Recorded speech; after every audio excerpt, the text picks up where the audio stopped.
তাহলে এবার কিছু দু একটা সমযোজী যৌগ, ধরো কার্বন ডাই অক্সাইড CO2,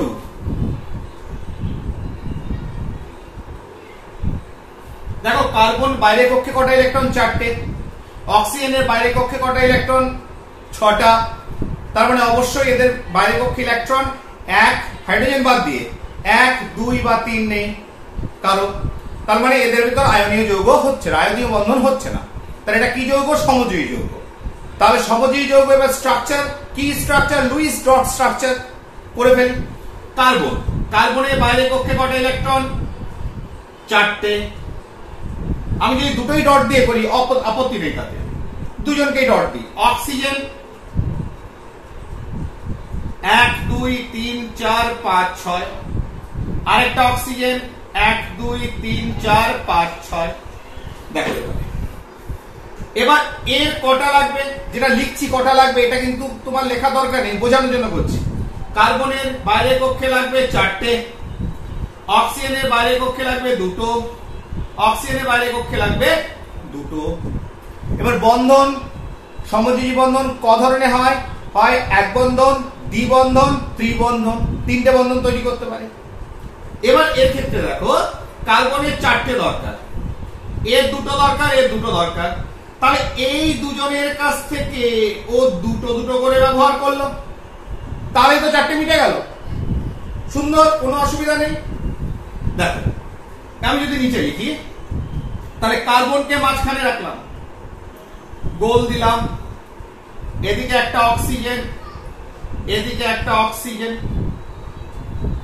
এবার কার্বনের বাইরে কক্ষে কটা আছে ইলেকট্রন? 4টে। তার ভিতর এর কাছ থেকে 2টো ব্যবহার করবে, এর কাছ থেকে 2টো ব্যবহার করবে, তাহলে দুটোই ব্যবহার করবে, 4টের ভিতর 2টোই ব্যবহারের জায়গায় রেখে ফেললাম। অক্সিজেনের বাইরে কক্ষে কটা আছে? 6টা। 6টার ভিতর 2টো ব্যবহার দরকার, 2টো ব্যবহারের জায়গায় রেখে দিলাম, আর বাদ বাকি 4টে বাইরে পড়ে থাকলো। এও 2টো ব্যবহারের জায়গায় রেখে দিলাম, বাইরে 4টে পড়ে থাকলো। তাহলে দেখো ব্যাপারটা কি দাঁড়ালো? কার্বনের বাইরে কক্ষে ছিল 4টে ইলেকট্রন, 2টো করে ব্যবহার করলো, হয়ে গেল 8টা। অক্সিজেনের বাইরে কক্ষে ছিল 6টা ইলেকট্রন, কার্বনের কাছ থেকে 2টো ব্যবহার করলো, হয়ে গেল 8টা। তাহলে এরও চাহিদা মিটে গেল, এরও চাহিদা মিটে গেল, এরও চাহিদা মিটে গেল। তাহলে বন্ধনটা কি হলো? সি, 2টো জোড় অক্সিজেনের সাথে। কার্বনের 4টেই ব্যবহৃত হয়ে গেছে বন্ধনে, অক্সিজেনের 2টো ব্যবহৃত হয়েছে, আর 2টো লোন পেয়ার আছে। কটা লোন পেয়ার আছে? 2টো লোন পেয়ার আছে। বাস, দিস ইজ দ্য স্ট্রাকচার। এইভাবে তুমি স্ট্রাকচার যে কোনো কিছু করতে পারবে, কোনো অসুবিধা নেই। ঠিক আছে না? ধরো মিথেন CH4, কার্বনের বাইরে কক্ষে 4টে, হাইড্রোজেন, তার মানে এখানে আয়নীয় কোনো গল্প নেই, সমযোজী যৌগ। কার্বনের, তাহলে কার্বনের আছে 4টে বাইরে কক্ষে, হাইড্রোজেনের একটা করে লাগবে হিলিয়াম করতে গেলে, তাহলে সেই জন্যই দেখো কার্বন হাইড্রোজেনের কাছ থেকে একটা করে ব্যবহার করলো, কার্বন আর হাইড্রোজেন। তাহলে কটা হাইড্রোজেন? 1, 2, 3, 4। হাইড্রোজেনের একটা করে, আর কার্বনের বাইরে পক্ষে 4টে ইলেকট্রন, সেই 4টেই ব্যবহার করতে দিল, কারণ তার তো আরো 4টে লাগবে, 4টেকেই ব্যবহার করতে দিতে হবে। তাহলে হাইড্রোজেনের একটা করে, ঠিক আছে। তাহলে দেখো হাইড্রোজেনের চাহিদা মিটে গেল, 2টো হলো, কারণ সে হিলিয়ামের মতো করবে। হাইড্রোজেন, লিথিয়াম এরা খুব ছোট, এদের ইলেকট্রন বিন্যাস 2 হলেই হিলিয়ামের মতো হয়ে যায়, আর বাকি সব অষ্টক পূর্ণ করে। আর কার্বনের দেখো 1, 2, 3, 4, 5, 6, 4টা, ফাইন। তাহলে কটা বন্ধন তৈরি হলো? এখানে এক জোড়া, এখানে এক জোড়া, এখানে এক জোড়া, এখানে এক জোড়া। তাহলে কার্বনের সঙ্গে 4টে হাইড্রোজেন বন্ধন তৈরি হলো, 4টে এক বন্ধন তৈরি হলো হাইড্রোজেনের সঙ্গে। ঠিক আছে? এইভাবে আমরা এক বন্ধন, দ্বিবন্ধন বা ত্রিবন্ধন কখন তৈরি হচ্ছে, অর্থাৎ কটা করে আমার চাহিদা, আমাদের 3টে চাহিদা হয়, 3টে দরকার, যে এসছে তারও 3টে দরকার, তাহলে দুজনের ভিতর 3টে শেয়ারিং হবে, ত্রিবন্ধন। আমার তিনটে দরকার, যে এসছে সে তিনটে এসছে, তাদের একটা করে দরকার, তাহলে তিনটে এক বন্ধন হবে। আমার চারটে দরকার আরো, আর মানে চারটে হলে অষ্টকপূর্ণ হয়, কেউ এসছে তার দুটো হলে অষ্টকপূর্ণ হয়, তারা দুজন এসছে, একজন এলে তো হবে না, দুজন কাজ করবে, তাই দুটো দুটো করে দুটো দ্বিবন্ধন তৈরি হবে। এইভাবে এক বন্ধন, দ্বিবন্ধন বা ত্রিবন্ধন সৃষ্টি হয়। ক্লিয়ার? আচ্ছা, এইবার হচ্ছে অসমযোজী বন্ধন। অসমযোজী, তোমরা জানো NH4Cl থেকে এটা একটা আয়নীয় যৌগ, NH4 প্লাস তৈরি হলো, প্লাস Cl মাইনাস তৈরি হলো, এটা তো সবাই জানে Na+। কিন্তু NH4 প্লাস কি করে তৈরি হলো? ঠিক আছে না? NH4 প্লাসটা কি করে তৈরি হলো? অ্যামোনিয়া। অ্যামোনিয়া আমরা সমযোজী বন্ধন দেখেছি, যে অ্যামোনিয়া যখন তৈরি হলো এদের ভিতর বন্ধন তৈরি হয়েছে তিনটে জোড়। নাইট্রোজেনের বাইরের কক্ষে 5টা ইলেকট্রন আছে, 1 2 3 4 5 6 7 8। নাইট্রোজেনের চাহিদা পূর্ণ হয়ে গেছে অ্যামোনিয়া। এবার নাইট্রোজেনের কাছে দুটো ইলেকট্রন ফ্রি আছে। এটাই কি বলেছিলাম? নিঃসঙ্গ ইলেকট্রন জোড়, লোন পেয়ার ইলেকট্রন। যখন H প্লাস এলো, H প্লাস মানে কি?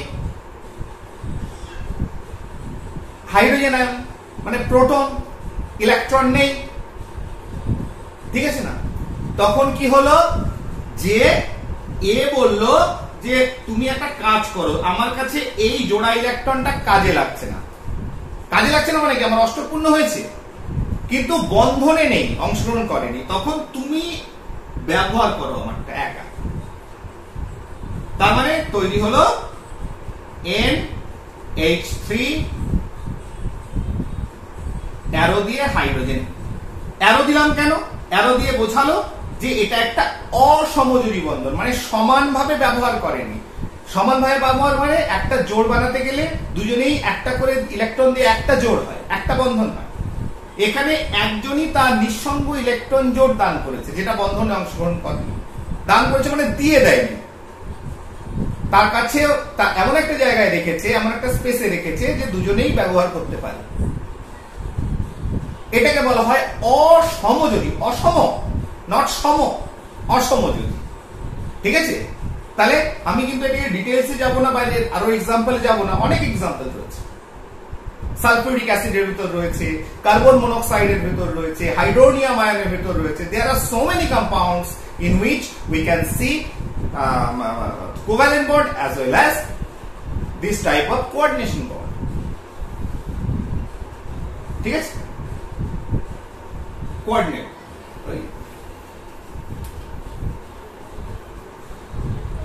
তাহলে কোঅর্ডিনেট বন্ড, অসমযোজী বন্ধন তোমার আমরা দেখতে।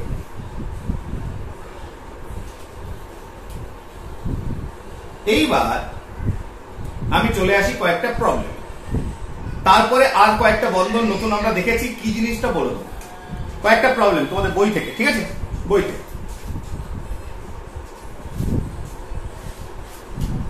বইয়ে কি দিয়েছে? ইলেকট্রন ডট গঠন লেখো NaCl। তোমরা জানো Na plus Cl minus, sodium একটা আছে যার বাইরে কক্ষে একটা ইলেকট্রন, ফাইন। HCl হাইড্রোজেন যার বাইরে কক্ষে একটা ইলেকট্রন, কিন্তু ইলেকট্রন দেওয়ার ক্ষমতা আর নেই, সমযোজী। H2O সমযোজী, তার কারণ হাইড্রোজেনের একটা ইলেকট্রন থাকলেও সে দেওয়ার ক্ষমতা নেই অক্সিজেনকে, ঠিক আছে না? তার মানে তড়িৎ ধনাত্মকতা সেরকম নেই হাইড্রোজেন, আমি হাইড্রোজেন বাদে বলেছিলাম, সমযোজী।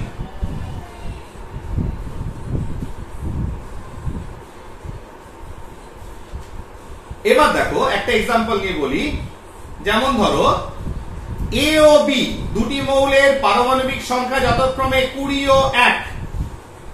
20 ও 1, AB যৌগটি কি হওয়ার সম্ভাবনা? 20 ও 1। 20 ও 1 এর ভেতর কি ধরনের যৌগ হবে? A ধরো 20 পরমাণু ক্রমাঙ্ক, B ধরো 1, তাহলে 20 মানে হচ্ছে 2 8 8 2, 1 মানে একটি। তাহলে বুঝতেই পারছি 1 মানে হাইড্রোজেন, যার বাইরের কক্ষে দুটো ইলেকট্রন, সে অবশ্যই দুটো ইলেকট্রন দিয়ে দেবে এবং বি কে বাধ্য করবে তুমি আমার একটা ইলেকট্রন নাও।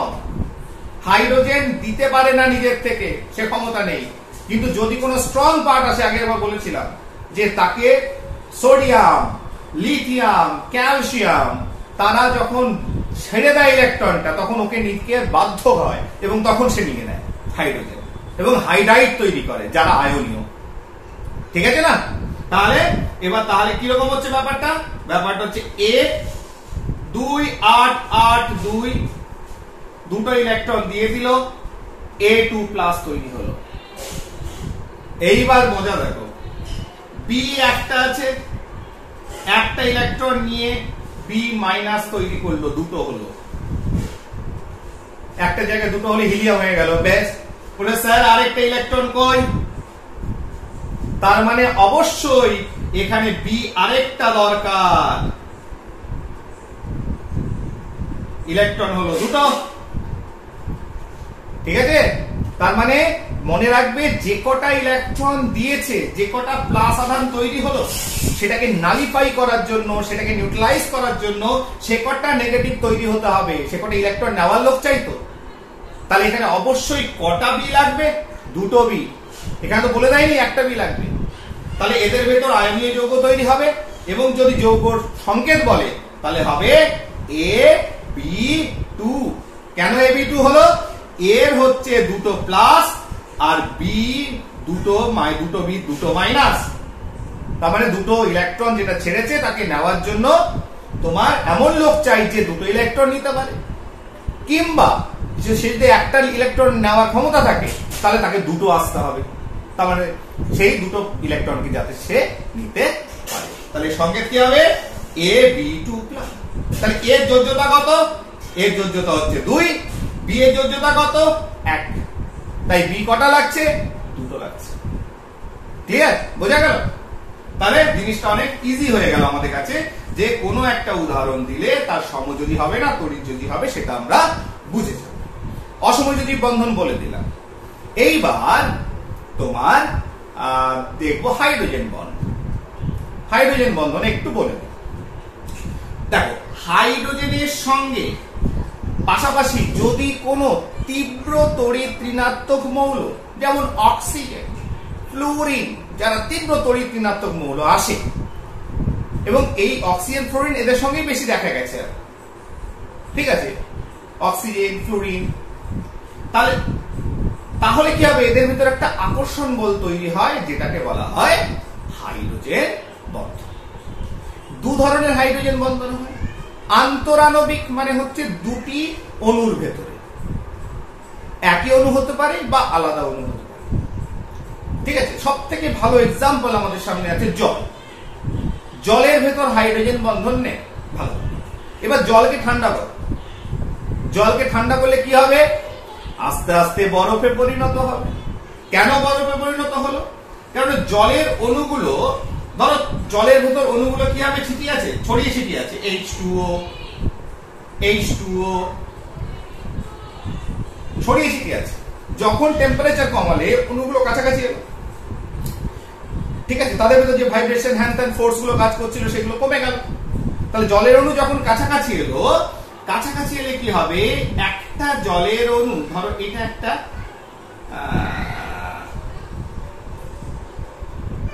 জলের অণু, এটা একটা জলের অণু, ঠিক, H2O। এই যে জলের অণুটা পাশাপাশি যখন জলের অণু পেল, তখন এই জলের অণু যে অক্সিজেন কি করলো? আরেকটা জলের অণুর হাইড্রোজেনের সঙ্গে একটা হাইড্রোজেন বন্ধন বা একটা আকর্ষণ বল তৈরি করলো। তাহলে এটা হচ্ছে হাইড্রোজেন বন্ধন। এটা কি বন্ধন? হাইড্রোজেন বন্ধন। এই ডট চিহ্ন দিয়ে লেখা হয়। তাহলে এই অক্সিজেনটা কি করলো? আরেকটা জলের অণুর হাইড্রোজেনের সঙ্গে হাইড্রোজেন বন্ধন তৈরি করলো। আবার এইগুলো কি করলো? এই হাইড্রোজেনটা পাশে একটা অণুর অক্সিজেনের সঙ্গে হাইড্রোজেন বন্ধন তৈরি করলো। আবার এটা কি করলো? আরেকটা জলের অক্সিজেনের সঙ্গে হাইড্রোজেন বন্ধন তৈরি করলো। এইভাবে যে একটা ত্রিমাত্রিক স্ট্রাকচার তৈরি হলো, গঠন তৈরি হলো, এবং জলটা আস্তে আস্তে কঠিনে পরিণত হলো, তৈরি হলো বরফ। তার পেছনে এই যে ডট ডট গুলো রয়েছে, অর্থাৎ এই দেখো জলের এই একটা অণু, বিভিন্ন অণুর সঙ্গে করছে, এটা একটা আন্তরাণবিক হাইড্রোজেন বন্ধন তৈরি করলো, যেটা কিছুই নয়, কাছাকাছি আসার জন্য এই অক্সিজেন হাইড্রোজেনের ভেতরে একটা তোমার আকর্ষণ বল তৈরি হয়েছে, যেটাকে ডট দিয়ে লিখেছি, এটাকে বলা হয় হাইড্রোজেন বন্ধন। যেহেতু দুটো ভিন্ন অণুর ভেতর হচ্ছে, তাই এটাকে আন্তরাণবিক হাইড্রোজেন বন্ধন বলা হয়। এবং দেখা গেল যে বরফটা কঠিন, জলের কঠিন রূপ হচ্ছে বরফ এইভাবে, এবং তার গঠনটা কেমন, ত্রিমাত্রিক, টেট্রাহেড্রাল, একটার সঙ্গে এরকম চতুস্থলকীয়, এবং মাঝখানে প্রচুর জায়গা ফাঁকা রয়েছে যেখানে কিছু এয়ার ঢুকে থাকে, বাতাস ঢুকে থাকে, সেই জন্য ওর ঘনত্ব কমে যায়, ঠিক আছে না, মাঝখানে অনেক ফাঁকা জায়গা থাকার জন্য বরফ জলে ভাসে। ডিফারেন্ট বিভিন্ন ইস্যুস রয়েছে যেগুলো অ্যান্সার দিতে পারি। আবার দেখো অ্যালকোহল, বরফ, তোমার এই অ্যালকোহল সেটা কি হয়, জলে দ্রবীভূত হয়। জল হচ্ছে ধ্রুবীয় দ্রবক, অ্যালকোহল হচ্ছে জৈব পদার্থ। সেই অ্যালকোহলের যে অক্সিজেন রয়েছে, অ্যালকোহলের অক্সিজেনের সঙ্গে তোমার জলের যে হাইড্রোজেন রয়েছে তার সঙ্গে হাইড্রোজেন বন্ধন তৈরি করে কি হয়, অ্যালকোহলের অণুগুলোকে বিচ্ছিন্ন করে দেয়, কিন্তু জলে দ্রবীভূত করে। এটাও হাইড্রোজেন বন্ধন দিয়ে ব্যাখ্যা করা যায়। তাই বলছিলাম যে এমনি আমি যৌগের গঠন আমি সমযোজী তড়িৎযোজী দিয়ে ব্যাখ্যা করব প্রধানত, তার সঙ্গে অসমযোজীও চলে আসছে কিছু কিছু ক্ষেত্রে, ঠিক আছে। আর তার বাইরে কিছু ধর্ম রয়েছে, এই যে দ্রবীভূত হওয়ার ক্ষমতা, বলনাঙ্ক, স্ফুটনাঙ্ক, অবস্থা, এইগুলো আমরা পরবর্তীকালে হাইড্রোজেন বন্ধন দিয়ে ব্যাখ্যা করেছি। আরেকটা বললাম অন্তরাণবিক, মানে একটা অণু, ধরো একটা যৌগ হচ্ছে, এটার নাম হচ্ছে অর্থো নাইট্রোফেনল।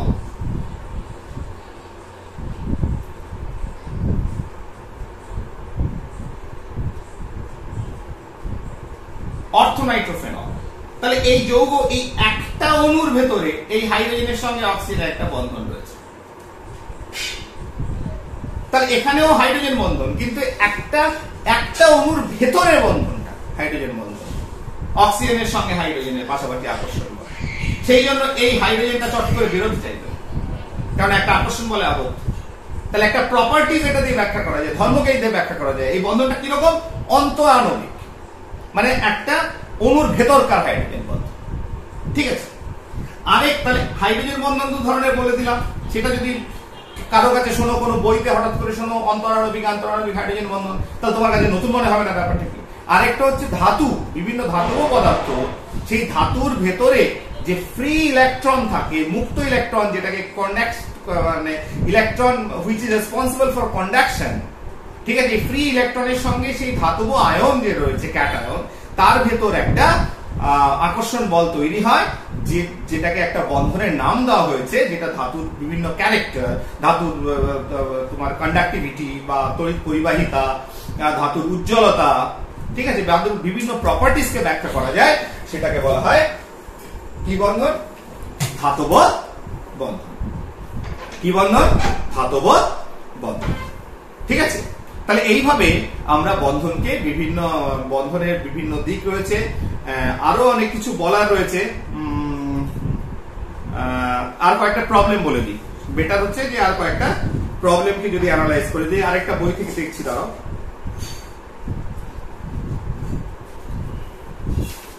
যদি কোনো নতুন প্রবলেম থাকে আর কি, তাহলে সেক্ষেত্রে বলা যাবে।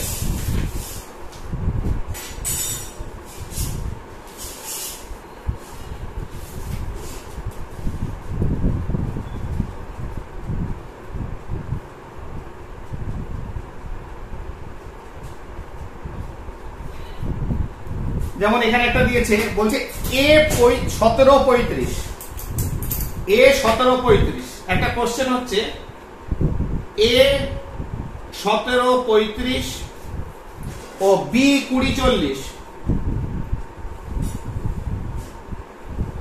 এই দুটি মৌল কোন বন্ধনের মাধ্যমে যৌগ তৈরি করবে। A17 2 8 7, B20 2 8 8, পেয়ে গেছি। বাইরে একক ইলেকট্রন 2, সহজ ইলেকট্রন দেবে একটা ইলেকট্রন, 5 6 7 সহজ ইলেকট্রন নেবে, তাহলে কি বন্ধন, আয়নীয় বন্ধন। এইবার যদি প্রশ্ন আসে এখানে যোজ্যতা কার কত, কার কত যোজ্যতা দেখো এ হচ্ছে 20 তাই ইলেকট্রন বিন্যাস কত 2 8 8 2 এ দুটো ইলেকট্রন অবশ্যই দেবে অষ্টক পূর্ণ করতে এর বাইরে ইলেকট্রন দুটো মানে ধাতু দিয়ে দিল দুটো ইলেকট্রন A2 প্লাস ইলেকট্রন বিন্যাস হলো 2 8 8 আরেকটা কি বলেছে বি ও সরি বি হচ্ছে 20 বি 20 এটা হলো আর এ কত বলেছে এ হচ্ছে 17 17 মানে 2 8 7 বাইরে পক্ষে একটা ইলেকট্রন দরকার অতএব এর একটা ইলেকট্রন নিল a -1 ইলেকট্রন বিন্যাস হলো 2 8 8 হয়ে গেল তার মানে a ইলেকট্রন দুটো দেবে a একটা নেবে তাহলে b এর যোজ্যতা হচ্ছে কত b এর যোজ্যতা 2 a এর যোজ্যতা কত 1 এবার যৌগটা কি তৈরি হলো যৌগটা কিন্তু তৈরি হবে না যে b আর a যে দেয় তাকে আগে লিখি যে নেয় তাকে পরে লিখি যৌগটা এটা তৈরি হবে না কারণ হচ্ছে এ একটা ইলেকট্রন নেবে এ তো দুটো ইলেকট্রন ছেড়েছে তাহলে এর যে যোজ্যতা 2 এর যোজ্যতা 1 এই এ কি এর যোজ্যতাটাকে পূর্ণ করতে পেরেছে না কারণ সে দুটো ইলেকট্রন ছেড়েছে একটা ইলেকট্রন নিয়েছে অতএব আমাদের আরেকটা এ দরকার 2 8 7 যে আরেকটা ইলেকট্রন নেবে অর্থাৎ আমাদের বি এর সঙ্গে দুটো এ B2 প্লাস দুটো মাইনাস অর্থাৎ BA2 যদি বলে যে অণুর সংকেত কি হবে BA2 নট BA কারণ দুটো ইলেকট্রন যে দিয়েছে দুটো ইলেকট্রন এ গ্রহণ করেনি এর বাইরে পক্ষে একটা ইলেকট্রন দরকার একটা গ্রহণ করেছে যদি এমন কোনো এটা যদি এমন কিছু হতো যে 2 8 6 তাহলে অবশ্যই দুটো ইলেকট্রন গ্রহণ করত এটা তৈরি হতো A2 মাইনাস তাহলে BA সংকেত এর যোজ্যতা 2 ওই যোজ্যতাও 2 এ দুটো দিয়েছে ও দুটো নিয়েছে BA সংকেত কিন্তু যেহেতু এর যোজ্যতা 1 যেহেতু বাইরে কক্ষে ইলেকট্রন 7টা একটা ইলেকট্রন নেবে তাহলে আরেকটা ইলেকট্রন নেওয়ার জন্য আরেকটাই দরকার তাই এর সংকেত হবে BA2 থ্যাংক ইউ অনেকটা বললাম